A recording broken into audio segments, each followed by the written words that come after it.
Hello, today we will be talking about the 2020 American musical comedy film called Eurovision Song Contest. Watch out and beware.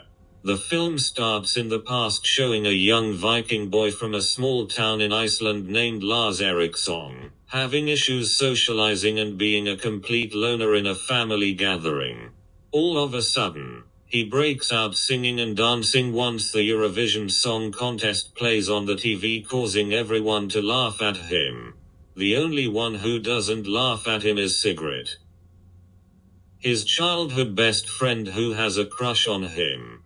Embarrassed, he claims that one day he will win the Eurovision Song Contest and no one will laugh at him then. We then go to the present, where we see Lars and Sigrid have finally become superstars with their own epic music video. Just kidding.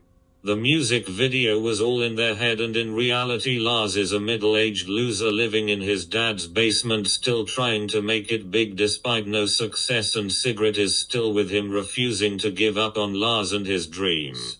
Lars' father, James Bond, comes in yelling at him and telling him how much of a disappointment he is for ruining his life trying to win a song contest. Lars expresses his frustration of not only failing in music but also his father's lack of approval. Things get worse when his father tells him he will be selling the house due to financial trouble, and Lars will need to grow up and get a real job to support himself, adding even more pressure for him to let go of his dream.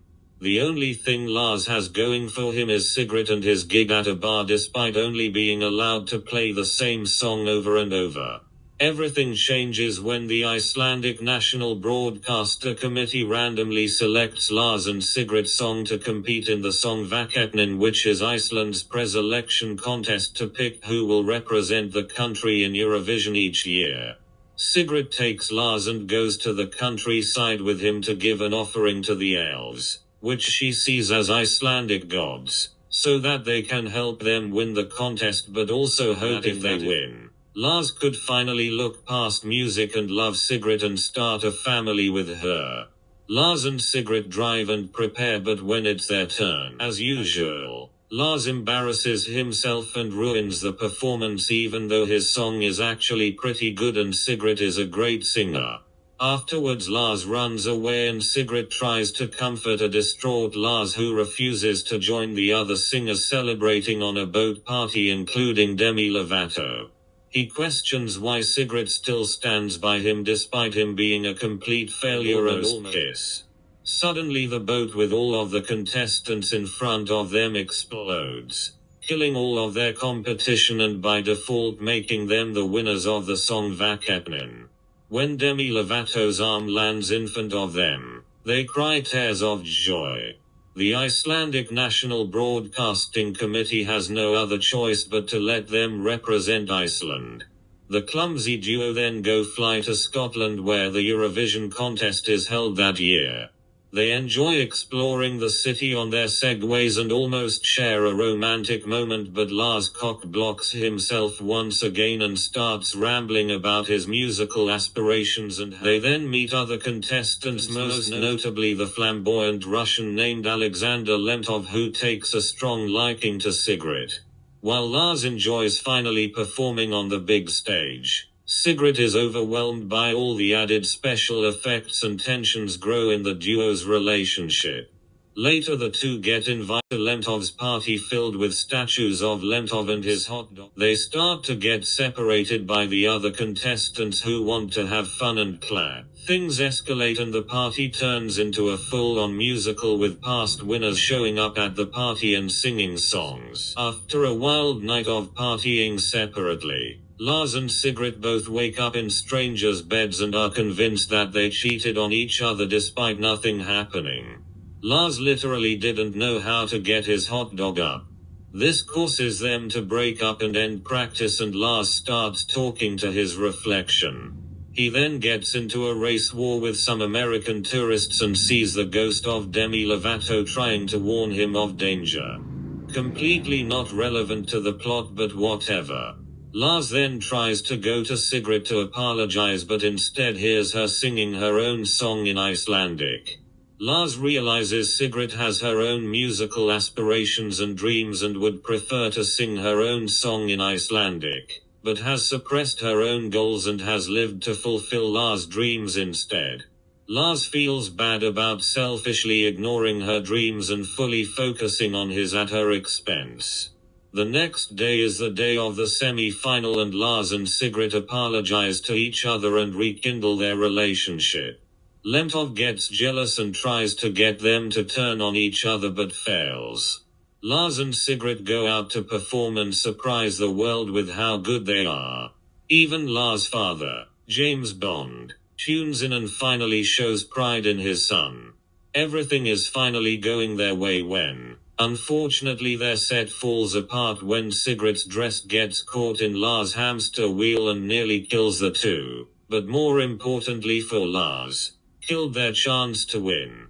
They manage to get up and finish their song, but a depressed Lars walks out calling himself a failure and wants to go home to Iceland. Sigrid, however, wants to finish the contest and lose with grace. When Lars refuses, Sigrid is finally fed up. Not with his failure in music but with his failure to acknowledge her feelings and for once do something for her, so she ends their relationship and the two go their separate ways. Lars gives up on his dreams and flies back home to Iceland. Meanwhile, Sigrid comes back with Lentov to watch the Eurovision semi-final vote. To her surprise, the masses really enjoyed Iceland's performance and they get enough votes to go to the final. Lars unfortunately doesn't find out because he is blinded by depression. Back in Iceland, Lars joins his father James Bond on a fishing trip where he tells him he doesn't need his approval anymore. However, James Bond finally has a change of heart and tells Lars that he brought honor to his family and to all of Iceland and that he is proud of him and his mother would be too. It was actually a very heartwarming scene and my robot eyes shed a few tears. The touching moment is interrupted by a fellow fisherman who tells Lars that he actually passed to the final and he finds the courage to go after his dream and save his relationship with Sigrid. Lars jumps off the boat and swims back to shore. Lars is picked up by Victor, the governor of the Central Bank of Iceland, who wants to help him get to the airport but low-key desperately wants Iceland to lose because he believes winning the contest would bankrupt the country. Lars stops by the elves to pray for his success but is then ambushed by Victor, who wants to terminate him to ensure Iceland will lose the contest. Lars is saved by the elves who terminate Victor and makes his way back to Scotland. He finds the American tourists he had a race war with and convinces them to drive him to the Eurovision contest while Lentov is singing his flamboyant song. He arrives just in time and stops Sigrid from performing by herself and tells her to sing her own song, which would disqualify them and destroy Lars' dream. Lars gives up on his dream so that Sigrid can sing her song and fulfill her dream instead. Lars and Sigrid perform the song without anything bad happening and the crowd loves the song. They are of course disqualified but finally kiss and become a couple, realizing that was more important than winning a contest. Years later, they settle down with a baby and continue performing, living happily ever after. Thank you guys for watching. If you enjoyed the video or not, please like, comment and subscribe. It is free and helps the channel out a lot. Watch out and take care.